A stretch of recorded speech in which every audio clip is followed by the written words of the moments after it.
Queridos amigos, muita paz a todos. Estamos muito felizes nesta noite por termos o Semearte na nossa casa, lançando o seu quarto CD, trazendo esse trabalho de harmonização e de evangelização pela música, mas estamos também muito felizes pelo retorno da nossa atividade de evangelização infantil e por aqueles que retornam das férias nesta noite para os nossos grupos de estudo, as nossas palestras e que trouxeram os seus filhos para a nossa atividade de evangelização. Gostaríamos também de saudar os que nos acompanham pela internet e que fazem com que a SEJA tenha esse trabalho, que é um trabalho sem fronteira, embora nós não sejamos uma operadora de celular. E gostaria também de dizer que fizemos um ajuste no título da palestra. Oscar tinha dado um título muito poético, muito bonito, o que foi anunciado e estava ainda hoje no site da SEJA, que era Simplicidade e Pureza de Coração, por que não? Mas a nossa releitura do Evangelho, um outro dado saltou aos nossos olhos nesse capítulo 8º, que é o capítulo que tem como título a bem-aventurança. Bem-aventurados os que têm puro de coração, porque verão a Deus.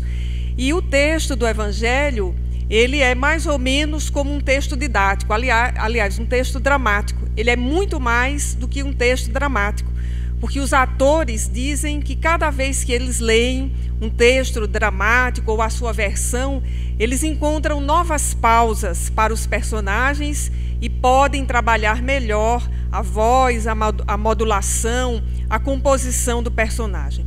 O texto do Evangelho, do Novo Testamento, assim como do Evangelho segundo o Espiritismo, tem também essa possibilidade de nós destacarmos conhecimentos, assuntos, à medida que nós lemos e conforme nós nos encontramos emocionalmente.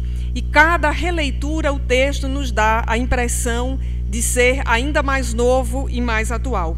Então, na nossa releitura de ontem para hoje, embora eu tivesse dito a Oscar que o tema estava excelente, destacou-se essa outra categoria aos meus olhos, como esse capítulo fala de harmonia, e necessariamente da harmonia entre a razão e a emoção, ou entre a mente e o coração. Porque por muito tempo nós acreditamos, enquanto ciência, enquanto história da humanidade, que o coração era a sede da razão. E até bem pouco tempo, em termos de ciência, antes que toda a neurociência fosse desbravada, acreditava-se há alguns pares de décadas atrás que o coração era o órgão mais importante do corpo humano. Hoje, do ponto de vista científico, nós sabemos que essa importância é do cérebro. Mas isso é tão caro à nossa tradição, à forma como nós fomos percebendo a vida, o corpo humano, que o próprio Jesus utilizou-se desse conhecimento popular para enfeixar uma das bem-aventuranças, que, confesso aos amigos, tornou-se para mim, de ontem para hoje, nessa releitura do capítulo 8º, talvez a bem-aventurança pela qual eu esteja encantada de forma mais profunda. Bem-aventurados os que têm puro coração, porque verão a Deus. Então, a recompensa de quem tem puro coração é ver a Deus. O nosso amigo e tradutor Severino Celestino diz que bem-aventurados, no seu sentido original, não necessariamente significa felizes, como nós estamos acostumados a dizer. Mas bem-aventurados, na expressão hebraica original, significa avante, caminhar avante, ir adiante, aqueles que têm puro coração, porque a recompensa dos que têm puro coração é ver a Deus. E num mundo em que nós enxergamos tantas dificuldades, corrupções das mais diversas ordens, manter-se puro de coração, manter-se limpo, ter uma perspectiva de mundo que supere essas dificuldades, que não seja pessimista, é uma dificuldade, porque parece que a cultura conspira para um olhar pessimista, para um olhar enviesado, para um olhar preconceituoso, para um olhar maldoso, e o Evangelho, na sentença de Jesus, no seu sermão, que é considerado o sermão de Jesus entre os sermões, Jesus nos advertia de que os que tivessem puro coração veriam a Deus. E certamente esse é um nível de excelência, porque quando nós olhamos para outras bem-aventuranças, nós achamos que essas bem-aventuranças estão mais próximas de nós. Por exemplo, todos nos identificamos com bem-aventurados aflitos, porque serão consolados.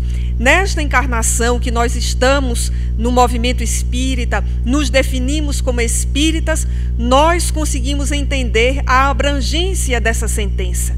E aí a aflição, quando nós já estamos espíritas, ela já não é vista como um antagonista, como um algoz. Nós fazemos essa leitura da consolação e ainda repetimos para nós mesmos: bem-aventurados os aflitos, porque serão consolados, em qualquer que seja a dificuldade.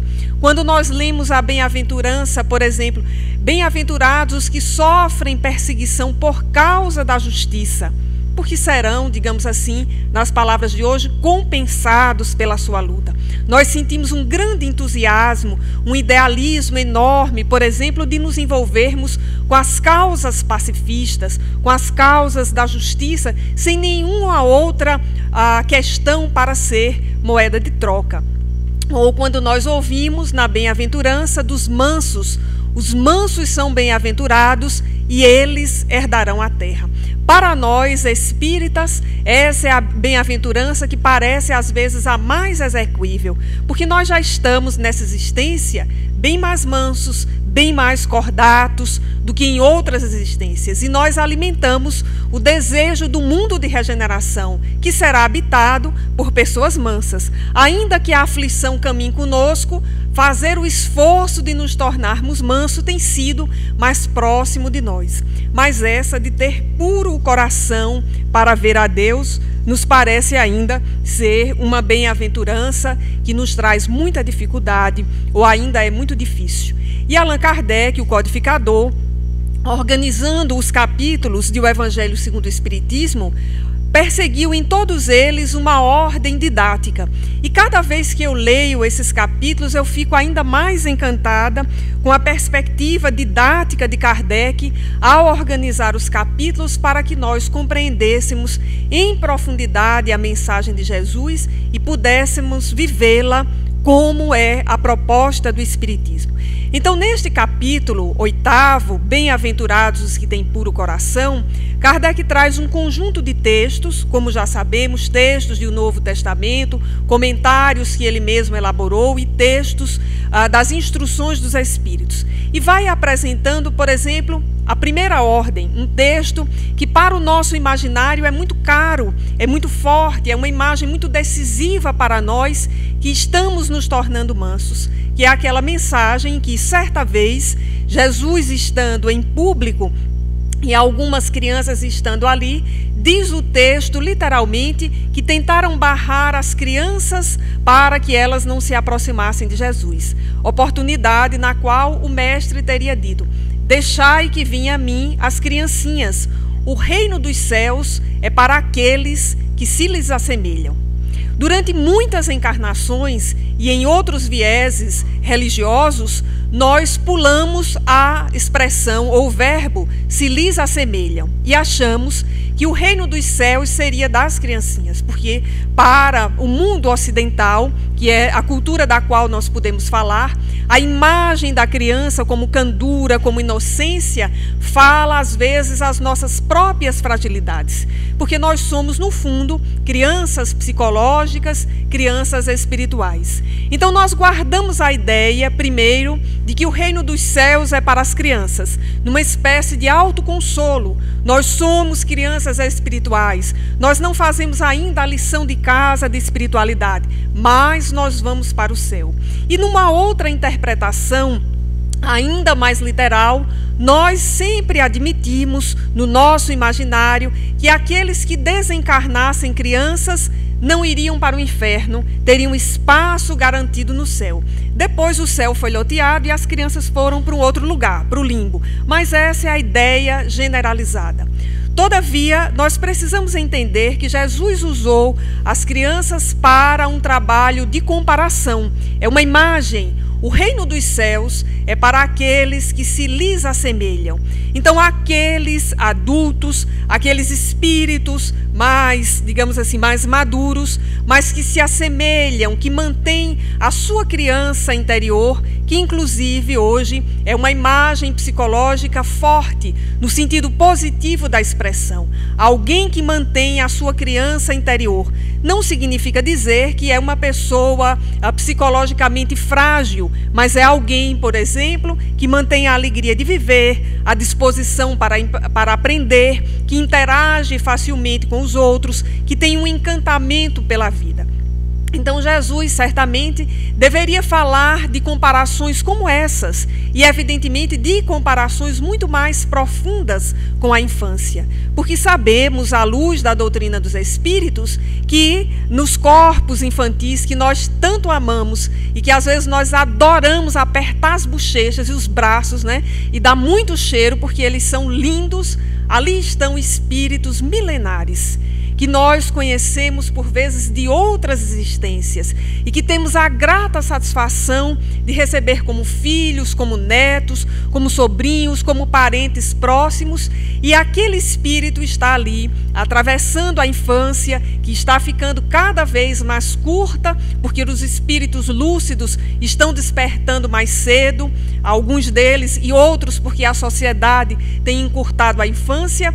Ali estão espíritos milenares, com algumas inclinações, alguns com virtudes, já num processo largo de desenvolvimento, outros ainda com algumas viciações, com dificuldades, mas estão num período de retorno à vida física e que nós aprendemos com o Espiritismo, um período importantíssimo e decisivo para o processo evolutivo, porque ao voltar num corpo infantil, com a mente relativamente adormecida, tendo a possibilidade de um novo marco existencial a partir da reencarnação, nós temos também a possibilidade de um futuro feliz, a possibilidade de um processo de reeducação que hoje é entendido como um processo complexo, que não dispensa de modo algum as figuras paterna e materna, outras figuras familiares, parenterais, a escola, o trabalho de evangelização e também a sociedade. Então a infância é esse período de aprendizagem em que nós estamos abertos a uma nova etapa da nossa existência para, a partir do que ali aprendermos, nós reescrevermos a nossa própria história. Então Jesus, para nos ensinar o que era a pureza de coração, vai lembrar numa das ocasiões que o reino dos céus é semelhante ou para aqueles que se assemelham às crianças. E compulsando o Novo Testamento e verificando a ordem com que Kardec organiza esse 8º capítulo de O Evangelho segundo o Espiritismo, nós vamos verificar que entender o que era a pureza de coração era, sem dúvida nenhuma, uma dificuldade, uma dúvida daqueles que ouviram Jesus diretamente, e tem sido uma dificuldade nossa ao longo do tempo. E a essa altura da nossa compreensão espíritas, nós já sabemos que a pureza de coração, ela está associada à nossa condição essencial. A pureza de coração, ela não se mostra na aparência. E Jesus teve todo um trabalho de nos ensinar a distinguir a essência da aparência, ou, em outras palavras, construir a harmonia nessa conexão entre a razão e a emoção, ou entre a mente e o coração. E, por exemplo, Allan Kardec vai recolher do Novo Testamento uma sentença de Jesus que está no Sermão do Monte, na segunda parte do Sermão do Monte, que é belíssimo, não apenas pelas bem-aventuranças, mas pela segunda parte em que Jesus se desvela e se revela como governador da terra, que é o momento em que, fazendo os vários que o ouviam, a multidão que o ouvia, lembrar-se do que foi dito aos antigos, ou seja, lembrar o que estava na memória, o que reencarnatoriamente já era sabido, lembrar a tradição monoteísta daquele povo que o ouvia, Jesus se coloca como o governador da terra, esse espírito que nos serve de modelo e guia, como diz Allan Kardec em O Livro dos Espíritos, e sem nenhum rodeio se apresenta. Por exemplo, um trecho em que Jesus diz: lembrai-vos o que foi dito aos antigos, não cometeis adultério. E aí se apresenta na sequência: eu, porém, vos digo que aquele que olhar para uma mulher com desejo para com ela, já cometeu adultério em seu coração.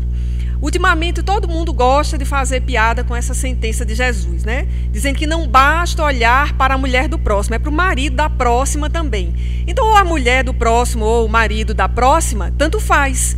Porque o texto aqui é muito mais profundo e não diz respeito apenas a essa relação de adultério, da conjugalidade. Jesus fala de uma relação muito importante do ponto de vista psicológico e do ponto de vista espiritual, que é olhar com desejo, com cobiça. No caso, o objeto utilizado para exemplificar aqui o adultério é, com todo o respeito, esse objeto que está dentro da relação de conjugalidade, ou seja, a pessoa que está numa relação de conjugalidade, que portanto não está livre, não é solteira para estabelecer uma nova relação de conjugalidade.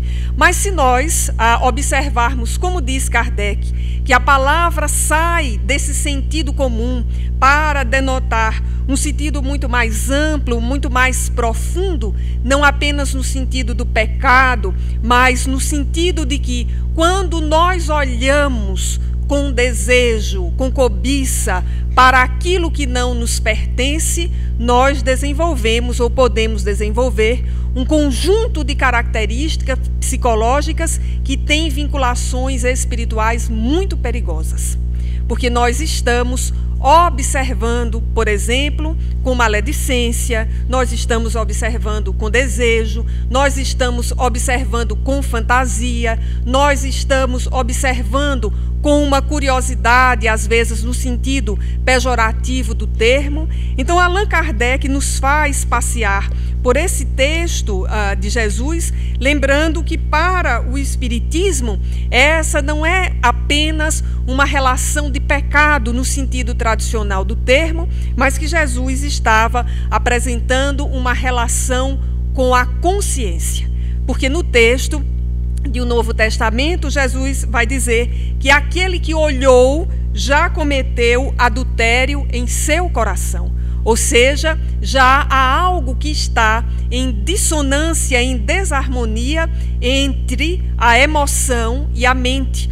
O processamento da emoção e da mente foi muito rápido e é sempre muito rápido, a ponto de que não vai haver exatamente uma distinção entre aquele momento em que desejou e, às vezes, o ato que praticou na sequência.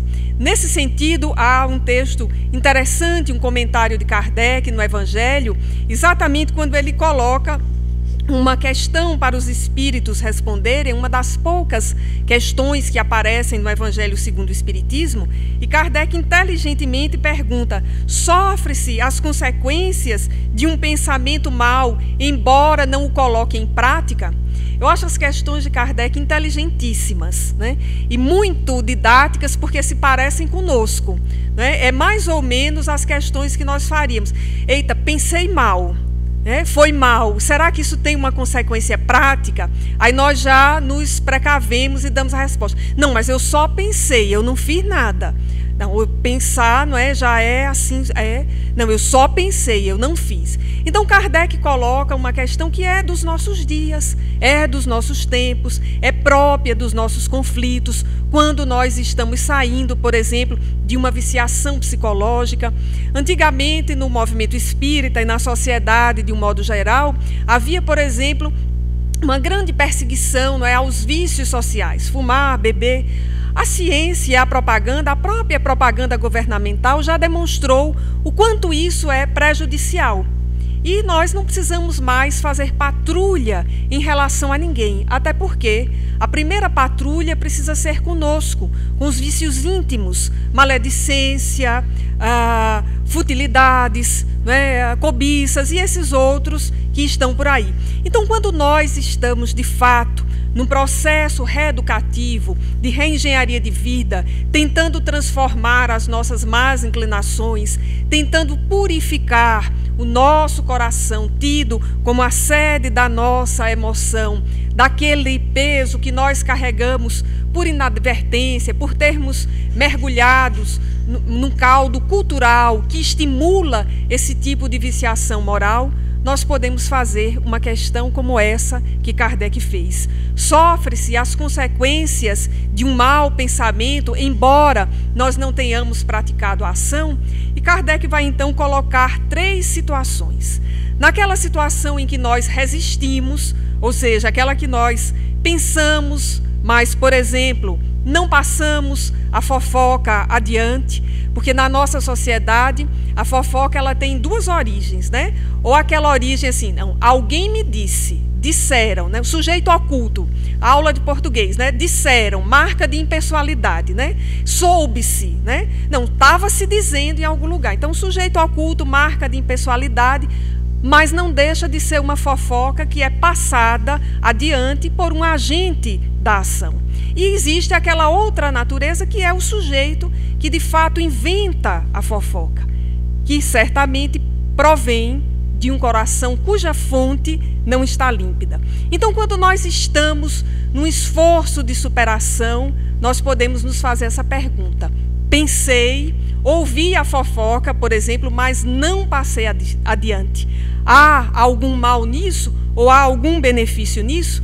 E Kardec então responde que quando nós resistimos numa dada ocasião, nós estamos fazendo um esforço de adiantamento. Ou seja, a resposta é positiva para nós, porém não é amolentadora, no sentido de dizer que se nós continuarmos a vida inteira pensando mal, mas não executando a má ação, isso está bom. Não estará. Como exercício de evolução, é importante um processo de reeducação, de fato, dos pensamentos, de reeducação das emoções. Nós precisamos, como dizem os novos pilares da educação, inclusive o mais moderno, aprender a desaprender. Há algumas coisas que nós aprendemos equivocadamente na escola e que mantemos vícios, por exemplo, na profissão. Precisamos aprender a desaprender para aprender coisas novas. No campo da emoção, aí sim, nós precisamos aprender a desaprender, a nos desapegarmos. Se nós estávamos num momento em que a emoção e a ação não se separavam, porque nós éramos muito impulsivos, não refletíamos sobre a nossa ação, e agora nós pensamos, mas não executamos, nós estamos num processo de adiantamento. Ideal será que nós avancemos nessa existência para superar aquela fonte, para de fato chegar à origem daquele sentimento. Mas por que ainda, não é, ficar tão feliz quando uma fofoca é contada? Ou por que ficar tão feliz, não é, se puder passar adiante? Ou se puder, né, já pensar que em tudo há segundas intenções. Nem sempre há segundas intenções. Há momentos em que, de fato, não há. Ou então aquela mente que está tão viciada em piadas com segundo sentido, que a gente diz uma informação no sentido mais referencial do termo e a pessoa logo inventa uma piada absolutamente sem graça e inadequada. Precisamos, então, investigar a fonte dessa emoção. por que esse prazer? E se estamos ainda com esse coração, ele não está puro, ou seja, se as emoções ainda são essas, isso aponta para uma desarmonia. E Kardec vai dizer que quando nós resistimos, nós estamos entrando num processo de adiantamento. Porém, se nós resistimos, não completamos a ação por falta de ocasião para colocá-la em prática, nós estamos numa situação tão inadequada quanto aqueles que a colocaram em prática. Então vejamos que nós, o quanto precisamos fazer uma leitura profunda das nossas ações. Nós não executamos uma ação que fosse difamatória, por exemplo, em relação a alguém porque faltou a ocasião ou porque de fato nós estamos investindo para não levar isso adiante. Então, os puros de coração, que é o desejo de todos nós, é o patamar em que nós queremos chegar, precisamos fazer um grande exercício para que esse olhar, que é o olhar adulterado, o olhar que já vê um enviesado, que já percebe o errado, que já desconsidera a possibilidade de superação de alguém que falhou anteriormente, é um olhar que necessita de um processo de reeducação profundo, porque é do materialismo, essa cultura em que todos nós, de alguma forma, bebemos algo, nos estimular a olhar para o outro, a fazer a crítica, a apontar a lente para fora e nunca ajustá-la para dentro, para observar a nós mesmos. É na cultura cristã e mais especificamente na cultura espírita que nós vamos entender que quando nós olhamos muito para fora, nós nos esquecemos de nós mesmos. E aí surge, por exemplo, a ruptura entre essência e aparência, que é um dos temas recorrentes da obra do Espírito Joana de Ângeles, notadamente na série psicológica, que este ano completa 25 anos. No livro O Homem Integral, que é o segundo livro da série, Joana vai tratar desta questão da ruptura entre a essência e a aparência, apresentando para nós dois exemplos. Embora existam muitos exemplos, naquele livro ela apresenta dois. Por exemplo, os homens aparência. E aqui por homens, homens e mulheres, as pessoas aparência. Que numa sociedade como a nossa, nós estamos desafiados a sermos aparência. Aparência em tudo, é da cultura, está na mídia, está nos locais de trabalho, está em muitas famílias, está na sociedade, a aparentarmos aquilo que nós não somos. Ou que muitas vezes é uma projeção de um desejo do que nós queríamos ser. É uma aparência, por exemplo, que envolve não apenas a forma de vestir, de se pentear, mas também isso, mas é uma aparência que vai muito mais profundamente do que esses aspectos exteriores. Nós, às vezes, numa circunstância de transição emocional, passamos a dominar ou fazemos um exercício de dominar um certo discurso, por exemplo, do cuidado, tão em voga, psicologia do cuidado, da acolhida, né? A doçura, mas em casa nós não acolhemos os familiares. Nós não somos doces nem fraternos o suficiente. E numa situação, por exemplo, que nós nos coloquemos assim sobre grande pressão, quando nós estamos nessa fase de transição, não raro, a nossa verdadeira essência, que às vezes nós tentamos guardar às 7 chaves, vem à tona. E quando vem à tona e alguém diz, mas fulano, ou se surpreende, nós em geral temos uma reação de orgulho. Eu sou assim mesmo. Nós nunca temos a reação, por exemplo, da humildade, que é digamos, o outro lado da pureza de coração, de pedirmos desculpas, de apresentarmos o perdão. A aparência é um grande tema da sociedade, tematizado em muitas obras artísticas, literárias e particularmente no livro O Retrato de Dorian Gray, do escritor irlandês Oscar Wilde, escrito no século XIX. Dorian Gray era um jovem muito bonito, personagem que aparece no livro, que é a representação de um jovem muito bonito. A comparação que se faz no livro é com Adonis, com deuses gregos, com a escultura grega, aquela ideia de representação perfeita. E o Dorian Gray, ele serve de modelo para um pintor. Tão belo ele era, o pintor desejaria materializar aquela beleza numa tela que seria apreciada por muita gente.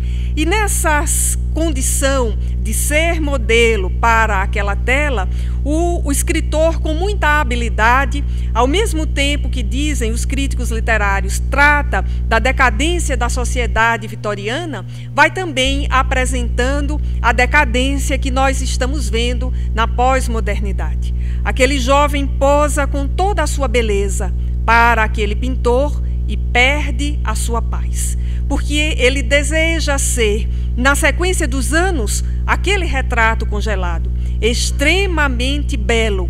Mas os anos vão passando e, como é natural, o corpo vai mudando pela própria natureza.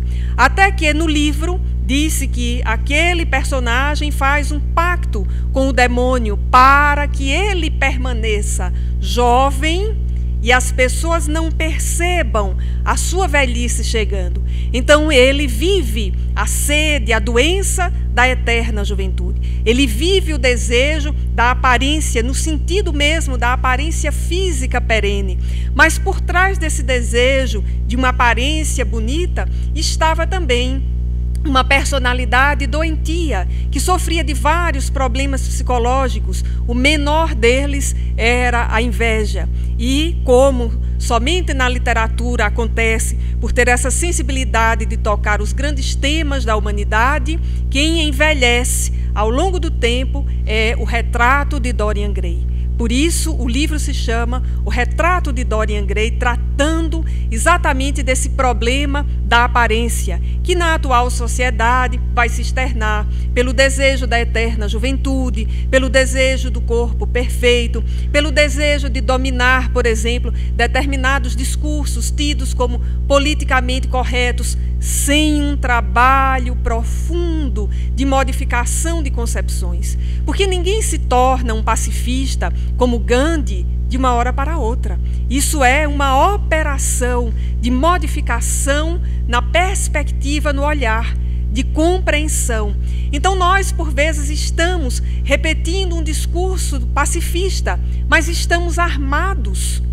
Embora nenhuma arma de fogo ou nenhuma arma branca em nossas mãos, mas estamos armados nas palavras, por exemplo, e somos capazes de destruir alguém nas palavras. Aliás, é uma prática desse mundo que nós vivemos, os dossiês ou os perfis falsos na internet, que são capazes de destruir a vida de alguém, de uma pessoa, de uma família. Eu li recentemente o depoimento de alguém que foi alvo de um dossiê falso desses, que é investigado pela Polícia Federal, essas prisões que ocorrem na madrugada, e na sequência provou-se que a pessoa não tinha nada a ver com a operação, embora a operação fosse legítima.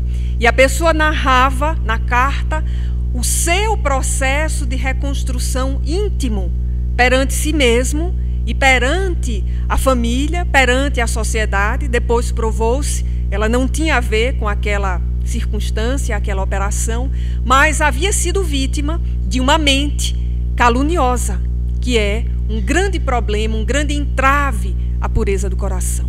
A calúnia, de fato, é aquilo que, se pudéssemos fazer aqui um eufemismo, a erva daninha da sociedade, mas está na sociedade porque existem pessoas caluniadoras. E nós precisamos vencer essa chaga, porque enquanto ela não for vencida, nós teremos um grande entrave a uma sociedade equilibrada, justa e pacifista.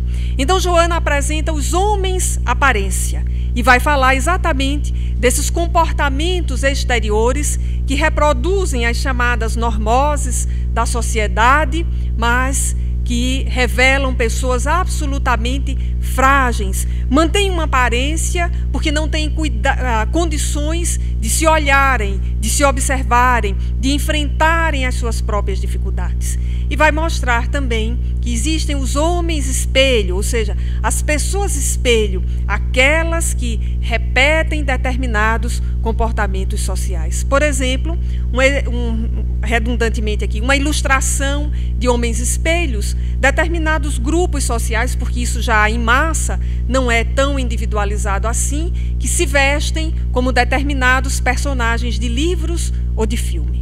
No Japão, por exemplo, isto já é um problema social grave que está sendo tratado pela saúde pública japonesa, porque os grandes personagens dos mangás, os gibis japoneses que se tornaram personagens do cinema, da televisão japonesa, eles fazem tanto sucesso que não só adolescentes nem crianças, mas também adultos passam a se vestir e querer se comportar como os super-heróis japoneses.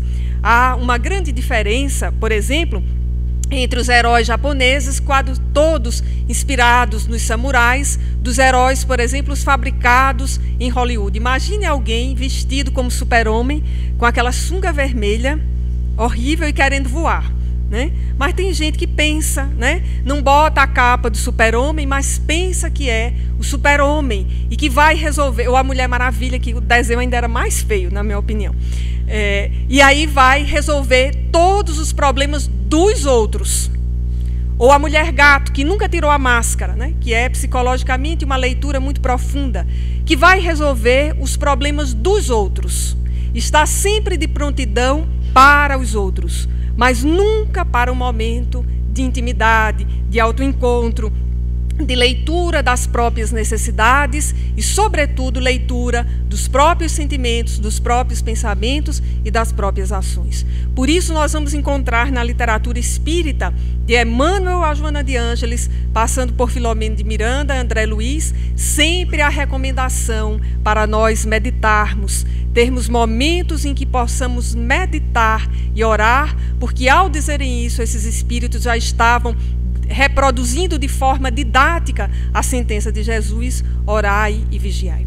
Nesse capítulo dos que têm puro coração, porque ver a Deus já é a consequência, um outro ponto importantíssimo que Kardec traz é o dos escândalos, que todos nós conhecemos, de maior ou de menor magnitude.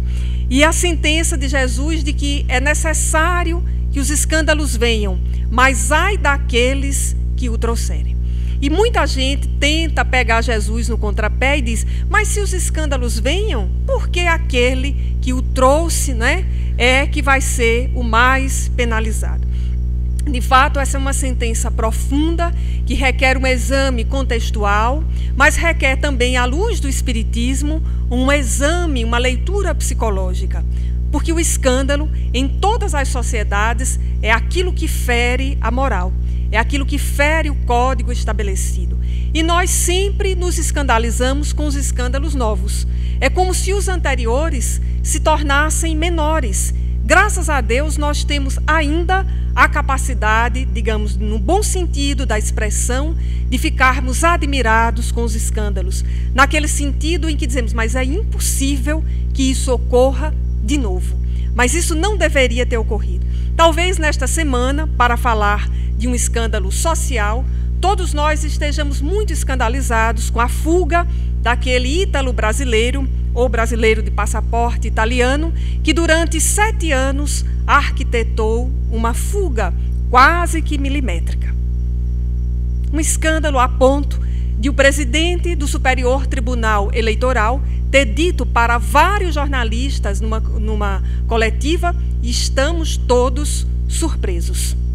Um homem altamente preparado, muito culto e muito inteligente, revelou-se tão surpreso quanto nós outros. E os escândalos, eles existem conforme Jesus entendeu, aliás, apresentou, exatamente porque nós somos ainda um mundo de provas e expiação. Então, eles ocorrem nesse nível macrosocial, ocorrem no nível microsocial, mas ocorrem também no nível íntimo, conosco. Porque nós não somos ainda espíritos evoluídos, nós estamos em processo de evolução. Então é necessário que eles venham, porque eles têm um papel pedagógico, eles têm um papel espiritual de advertir a nós todos os escândalos. Quando bem aproveitados no seu sentido positivo, eles oferecem uma oportunidade de educação no atacado, digamos, esses que são sociais. Quantas leis, quantas iniciativas públicas já não foram estabelecidas a partir de eventos de uma natureza como essa? Mas ai daquele que o trouxer. Não no sentido de estímulo à covardia, porque alguém, não é, que esteja com uma mente nessa faixa da covardia vai dizer: ah, mas é melhor então se acovardar do que trazer o escândalo à tona. E nós precisamos meditar em profundidade que escândalo nós estamos protagonizando ou podemos protagonizar. Se o escândalo, por exemplo, é daqueles cuja repercussão é o benefício da sociedade, nós deveremos ter muita coragem de nos envolvermos com ele e o operarmos de forma pacífica. Esse foi o grande trabalho de Gandhi, por exemplo. As suas atitudes de não violência eram atitudes escandalosas para os agressivos, que não admitiam ou não imaginavam como alguém poderia superar um império opressor como o britânico pela não violência. As suas ações eram escandalosas. Mas nós estamos muito mais acostumados ou acompliciados com escândalos no sentido muito menor, aquele em que arquitetamos nas costas, pelo outro.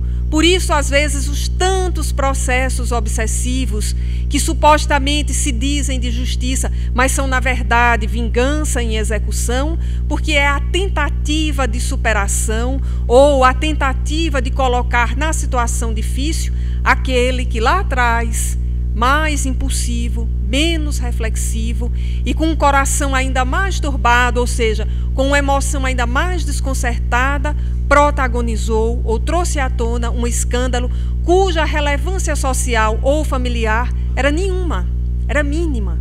Trouxemos à tona, nos envolvemos com escândalos simplesmente, às vezes, pela curiosidade de ver a situação, e há uma expressão muito ruim no nosso vocabulário, no nosso falar, que é: quero ver o circo pegar fogo. Nenhum de nós poderia mais, em sã consciência, desejar ver o circo pegar fogo, porque alude a um evento histórico de memória muito dolorosa para os cristãos e demonstra com muita clareza a fonte do nosso coração, porque por várias vezes Jesus referiu-se a essa fonte. Num outro instante, por exemplo, quando disse: não é o que entra pela boca de um homem, de uma pessoa, que o macula, mas o que sai, porque a boca fala daquilo que o coração está cheio. Quando nós meditamos nessa sentença de Jesus e desvelamos os seus vários níveis de significado e entendemos que a nossa boca não é apenas um órgão físico para a mastigação da nossa alimentação ou expressão do nosso aparelho fonador, mas é o canal das nossas emoções, nós passamos a cuidar da fonte que abastece esse canal com muito mais cuidado, para que a nossa boca fale, por exemplo, as bem-aventuranças. Imaginemos o coração de Jesus. Se a boca fala do que o coração está cheio, do que não estava cheio ou do que não está cheio o coração de Jesus, cuja boca física nos trouxe as bem-aventuranças, ou cuja boca física nos falou do Consolador prometido. Nos falou, por exemplo, da esperança na hora da crucificação, legando, por exemplo, a Maria um novo filho e a João uma nova mãe. Nós vemos ainda a distância que nos separa desta bem-aventurança, porque os que terão puro coração serão os que verão a Deus, na sequência dos processos evolutivos. O espírito, por exemplo, mais próximo que nós conhecemos, que tenha visto a Jesus, é veneranda em nosso lar. um espírito cujo nome já revela a admiração da comunidade, e ela era aquela a quem todos falavam o nome com muito respeito. E quando nós compreendemos que veneranda era e é veneranda porque viu a Jesus, imaginemos os espíritos que compreendem a Deus em profundidade. Porque ver a Deus na leitura espírita não é vê-lo fisicamente como estamos nos vendo uns aos outros, mas é estar na sintonia das suas leis. Por isso, a harmonia das nossas palavras e das nossas atitudes deve revelar a conexão com o cosmos da nossa razão e da nossa emoção. Fiquemos então, amigos, com a sugestão de em casa lermos esse capítulo 8º do Evangelho segundo o Espiritismo, que nos estimula exatamente a uma mudança de pensamento, e quando nós mudamos o pensamento para buscarmos a harmonia, a simplicidade e a pureza de coração, a humildade, são 2 traços que passam a nos caracterizar. Muita paz a todos.